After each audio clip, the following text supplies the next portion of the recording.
का राजा नहीं, दिल्ली का सेवक डिसाइड होगा, क्योंकि हम लोग जमीनी लोग हैं, जमीनी कार्यकर्ता, यहाँ से लोग निकल के आते हैं। सरकार होगी तो नीचे न कोई काम रुकेगा ना ऊपर रुकेगा। उनका पूरा खानदान इधर उभर आया है कि वो केजरीवाल हो चाहे इनकी खड़ाऊ सीएम हो, सबको देखिए क्या नौटंकियां।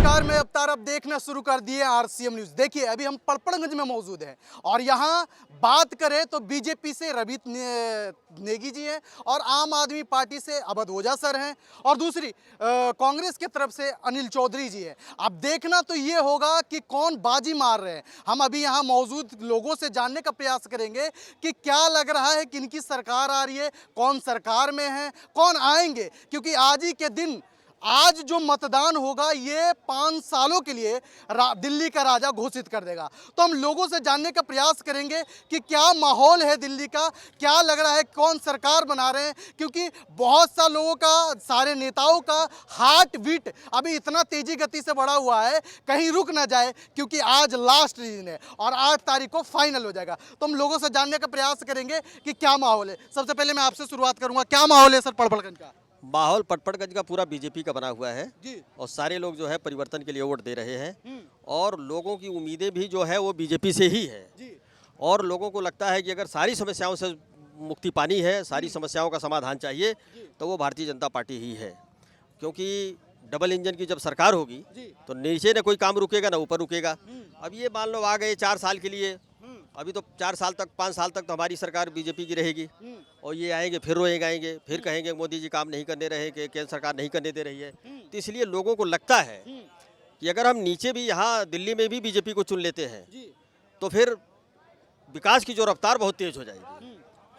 लेकिन साफ तौर पे कह रहे हैं कि हमारी दिल्ली में सरकार बन रही है आम आदमी पार्टी के। सर, आम आदमी पार्टी तो कहने के लिए कुछ भी बोले, सच्चाई तो ये है कि आम आदमी पार्टी ने दिल्ली को 20 साल पीछे पहुंचा दिया है। अच्छा।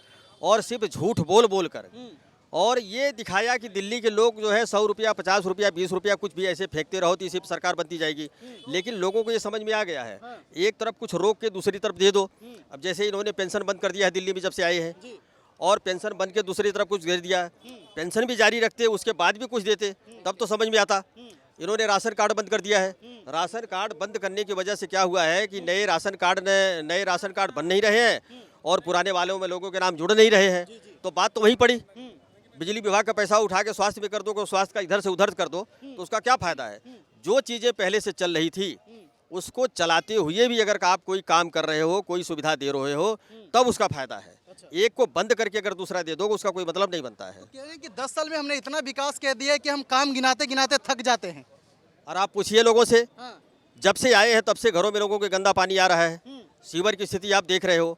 कौन सा इन्होंने कॉलेज बना दिया, कौन सा स्टेडियम बनाया, कौन से बड़े काम बनाए। कोई बनाइए फ्लाईओवर दिल्ली में, कोई बड़ा से बड़ा जो काम होता है, जब तक किसी शहर का बुनियादी ढांचे का विकास नहीं होता है।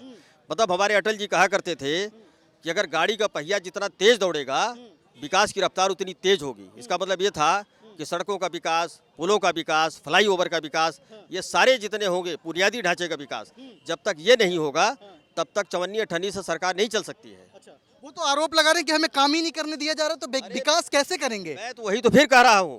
फिर वो बोलेंगे कि हमें नहीं काम करने दे रहे हैं। तो जिसको काम ही नहीं कोई करने दे रहा है तो फिर उसको आने की जरूरत क्या है? फिर वही 4 साल रोए गाएंगे। तो इससे बेहतर है कि पब्लिक के समझ में आ गया है कि जब आएंगे तो फिर रोए गाएंगे। तो इसलिए फिर भाजपा को ही दे दो, क्योंकि ऊपर भी उनकी सरकार रहेगी, नीचे भी रहेगी, तब कोई किसी के ऊपर आरोप लगाने लायक रहेगा नहीं और विकास को रफ्तार मिलेगी, काम बहुत तेज गति से होगा। ये फिर रोए गाएंगे, इन्हें कुछ करना नहीं है। एक कहावत आपने सुनी होगी, नाचने आवे आंगन टेढ़ा। नाचना आता नहीं, आंगन टेढ़ा बता देंगे बस। जी मैडम, क्या कहेंगे, क्या माहौल है पड़पड़गंज का? देखिए, यहाँ पे माहौल सिर्फ बीजेपी और बीजेपी ही है। और एक बात मैं, क्योंकि आपने कहा था कि इसी से डिसाइड होगा कि दिल्ली का राजा कौन है, तो मैं साफ शब्दों में कहूँगी, मैं बहुत इम्प्रेस्ड हूँ अपने माननीय प्रधानमंत्री के वर्ड से कि दिल्ली का राजा नहीं, दिल्ली का सेवक डिसाइड होगा, क्योंकि हम लोग जमीनी लोग हैं, जमीनी कार्यकर्ता, यहाँ से लोग निकल के आते हैं जो बीजेपी के हैं। तो यहाँ पे सेवक जरूर दिल्ली का डिसाइड होगा। हमें कहीं का सरताज या सरगना नहीं बनना है। जनता बहुत जागरूक है अब, और यहाँ पे एक अच्छा सेवक हमें मिलेगा, वो बीजेपी की तरफ से मिलेगा। क्या लग रहा है इस बार डबल इंजन की सरकार दिल्ली में बन जाएगी? बिल्कुल बनेगी, क्यों नहीं बनेगी। जहां योगी जी ने डंका इतने जोरों शोरों से वहां पे पीटा था यूपी में, अब दिल्ली की बारी है कि यहाँ पे डंका पीटा जाए। अब हमें नाले का गटर का पानी नहीं चाहिए कि हम अपने नलों के थ्रू जमुना और नलों का पानी एकदम वो गटरी ले हम और उसको अपने अंदर डाल के वो बीमार हों। हमें वो पेटों तक, हमारे बच्चों तक वो पानी नहीं चाहिए। हमें नहीं चाहिए कि हम दिन रात चिकित्सालय के चक्कर लगाते रहें जहाँ पे सुविधाएं तक नहीं है। दिल्ली सरकार ने किया क्या है, आप जाके देखिए हॉस्पिटलों में एक मशीन अगर आपको वहाँ पे दिख जाती है, एक आपको किसी चीज की सुविधा वहाँ पे अगर दिख जाती है, घंटों लंबी लाइन लगी रहती है, लोग 3 बजे सुबह 2 बजे सुबह से वहाँ पे खड़े रहते हैं ताकि उनका एक एक्सरे तक हो सके। ऐसी सुविधाएं ये प्रोवाइड करवा रहे हैं और कह रहे हैं कि हम यहाँ पे आएंगे और मैं यहाँ का सरताज हूँ। इनके शब्द ऐसे होते हैं, आप पहले अपने शब्दों को सुधारिए। केजरीवाल जी को मैं ये सजेस्ट करना चाहूंगी, बीइंग अ नागरिक ऑफ इंडिया, ऑफ दिल्ली, कि आप पहले अपने शब्दों को सुधारिए। आप सेवक हैं, यहाँ के सेवक हैं, आपको सीएम बना के सेवक बनाया गया था, ना कि यहाँ का सरताज बनाया गया था। अगर वो कह रहे हैं कि अगर बीजेपी के डबल इंजन की सरकार अगर दिल्ली में बनती है तो वो गुंडागर्दी से बनेगी। गुंडागर्दी से कैसे बनेगी? यहाँ आप आए दिन देखिएगा कैसे पिटाई पड़ती है लोगों को, जो आम आदमी के लोग हैं। कैसे यहाँ अभी मैंने हाल में एक न्यूज़ देखी जिसमें महिला को इतनी बुरी तरीके से आम आदमी के लोगों ने पीटा हुआ था। हमारे ही एरिया में अभी आम आदमी के लोगों ने, यहाँ के बीजेपी के कार्यकर्ता थे, उनको इतनी बुरी तरीके से घायल किया हुआ था। तो ये काम सिर्फ और सिर्फ ये आम आदमी पार्टी करती है, ये बीजेपी का काम नहीं है। इन लोगों का काम सिर्फ झूठे मक्कार लोग हैं, ये सिर्फ जेल से रिहा हुए कैदी हैं ये, जिसमें इनका सीएम तक इन्वॉल्व था, और इनको नौटंकी के अलावा कुछ नहीं आता है। इन शॉर्ट अगर मैं कहूँ तो टीवी सीरियल्स में जो बहुएं होती हैं, उन बहुओं का पूरा खानदान इधर उभर आया है। कि वो केजरीवाल हो चाहे इनकी खड़ाऊ सीएम हो, सबको देखिए क्या नौटंकियां बढ़ के करते हैं ये। आंसू बहाना, अरे जान तो इनकी ये यूं मोदी जी लिए जा रहे हैं, इनसे बढ़ के नौटंकीबाज मैंने यहाँ पे नहीं देखा है। भाई साहब, आप पहले पानी का स्तर तो सुधारिए। आप गटर का पानी पिला रहे हैं और लोग बीमार हो रहे हैं। आप पिंक ठेके खुलवा रहे हैं, वो भी कोविड के समय में जब त्राही मची हुई थी हर जगह। आप 5 स्टार में बैठ के ये क्या कह रहे हैं, दारू के लिए प्रॉफिट कमाना चाह रहे थे। पिंक ठेके, एक पे एक टेट्रा पैक फ्री, और क्या चाहते हैं ये? क्या और कितना डेवलप कर देंगे दुनिया को? कह रहे हैं वो तो ये भी कह रहे हैं कि अगर हमारी सरकार दोबारा आती है तो हम फिर से वो नीति लागू कर देंगे, शराब नीति लागू कर देंगे। वही ये जनता को देखना चाहिए, और मैं जागरूक हूँ इस पे, क्योंकि मैंने बहुत से घर ऐसे देखे जहाँ पे इस कदर वो घर बर्बाद हुए ये टेट्रा पैक के चक्कर में, जहाँ पे जेवर तक वो बेच के अपने महिलाओं का खा जाते थे, पी जाते थे। इन शॉर्ट खाने में चखना खाते होंगे, मुझे लग रहा है वो उनकी दुकानें भी उन्होंने खोली हुई हैं आसपास। जाइए आप हॉस्पिटल के बाहर भी उन्होंने चखने और दारू की दुकान आपको ज़रूर मिलेगी। उनका इन शॉर्ट ये कहना है कि आप दारू पीजिए, बीमार होइए और जाइए हॉस्पिटल में भर्ती होइए, ताकि हम।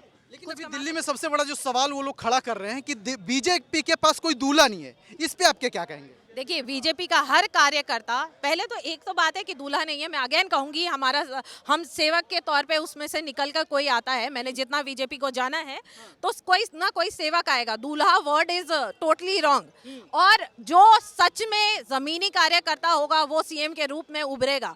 हम किसी के नाम पे फालतू का प्रोपेगेंडा फैला के उनके नाम का फेस वैल्यू नहीं वो करते हैं। हमें एक चेहरा मिलेगा जो कि सच में हमारे लिए कार्य करेगा।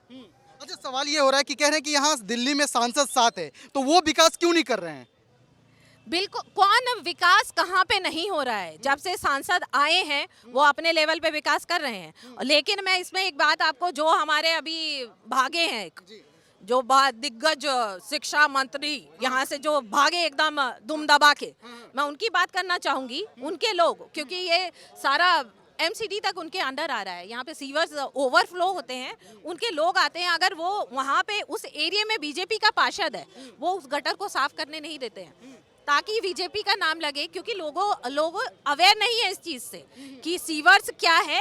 वो अंडर आती है विधायक के, वो विधायक देखेगा उसको, लेकिन वो अवेयर नहीं है, इसलिए वो साफ नहीं करवाते। आप ऐसे कौन सी जनता की रक्षा या कौन सी सेवाएं या सुरक्षा प्रदान कर रहे हैं जिसमें आपको ये नहीं लग रहा है कि अगर प्रत्याशी अगर चलिए पार्षद उस एरिया का है भी, लेकिन आपका जो दायित्व है जिससे वो बीमार हो सकते हैं, उस गटर को आप साफ नहीं करने देते सिर्फ अपने एक जीत के लिए। ऐसे सरकार पे कोई भरोसा नहीं करता है। और रही बात यहाँ के कामों की, तो आप जाके देखिएगा western eastern highway expressway, sorry, इस पे भी वो लोग कहेंगे ओहो, मतलब इनको सिर्फ ड्रामों के अलावा कुछ आता नहीं है। यहाँ पे भारत मंडपम हमारा देखिएगा, ये सब हमारे माननीय प्रधानमंत्री जी ने बनाया है। प्रदूषण का लेवल आपने हमेशा सुना होगा, इवन आउट करने से क्या हो गया, कुछ हो पाया? कुछ भी नहीं। जब भी यहाँ पे प्रदूषण का लेवल बढ़ता है तो क्या करते हैं हमारे केजरीवाल जी? कुछ नहीं कर पाते। लेकिन हमारे माननीय प्रधानमंत्री जी ने वो आप स्काई ब्लू कलर की बसेस देखेंगे, इलेक्ट्रिकल बस, वो चलवाई, जिससे प्रदूषण का लेवल बिल्कुल निम्न स्तर पे आया। तो इस बार क्या लग रहा है, पड़पड़गंज में माहौल बदलने वाला है? बिल्कुल बदलने वाला है। जब भी सिसोदिया जी अपने बोरिया बिस्तर को बांध के गए थे, तभी ये स्पष्ट हो गया था कि वो डर गए हैं, डर के भागे हैं। और वही नहीं, केजरीवाल जी भी वहाँ पे त्राही तराही मचा रहे हैं, अरे मैं कैसे जीतूं, हाय मैं कैसे जीतूं। तो ना केजरीवाल जी जीतने वाले हैं, ना पड़पड़गंज से हमारे अवध ओझा जी जीतने वाले हैं। चलिए ठीक।